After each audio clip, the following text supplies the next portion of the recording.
Like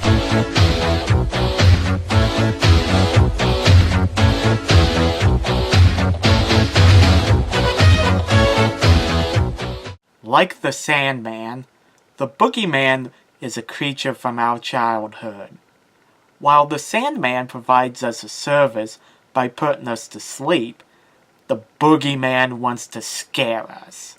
Sometimes he lives under our beds, and other times he lives in our closets. Either way, he lives to give us scares. Of course, we all know the Boogieman doesn't exist.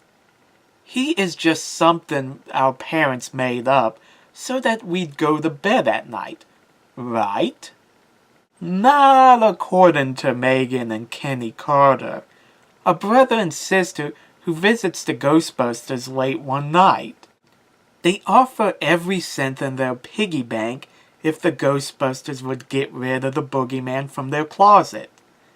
Peter dismisses the idea of the Boogieman being real. Egon, on the other hand, not only believes the kids, he insists that they take their case. They go to the kids' room where they come face to face with the Boogieman. While the Boogieman of legend has no set appearance, this Boogieman has a large head, big red lips, long nose, goat legs, pointed ears with pieces missing, and a hairdo that could only come from the 80s. He does look creepy, especially with the lights out. The Boogieman takes one look at Egon and said, "I remember you." Egon later tells the guys that the Boogieman lived in his closet when he was a kid. This encounter led Egon to study the paranormal and later become a co-founder of the Ghostbusters. In other words, the Boogieman is one of the reasons why the Ghostbusters exist. Because he isn't a ghost, the traps have no effect on him. So, the Ghostbusters have to find a way to trap him in his own dimension. To do this, they used the ghost bomb Ray and Egon had been working on, attached them to their proton packs, and set them on overload. The Ghostbusters managed to escape with Megan and Kenny safely as the ghost bomb explodes, trapping the Boogieman forever. Or so it seems. The Boogieman has the distinction of being one of the few spooks to face the Ghostbusters again. How did he get out? Egon had fallen off the World Trade Center during a job, but was saved by Winston. He pretends like everything is fine, but in reality, he's terrified.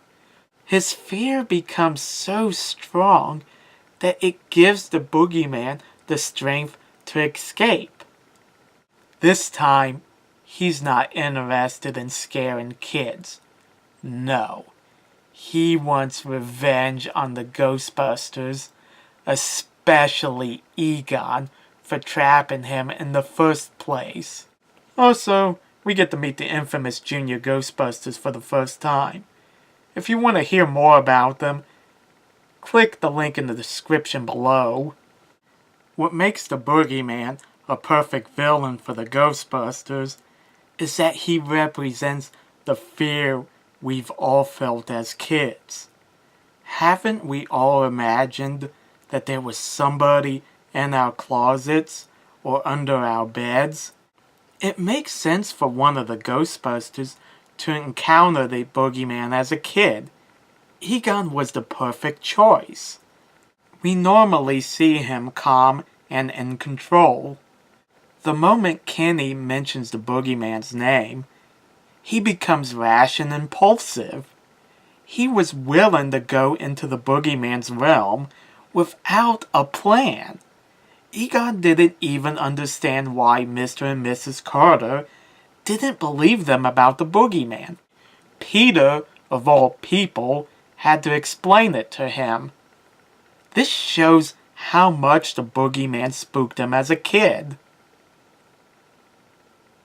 And it also gave Egon some closure to face him as an adult.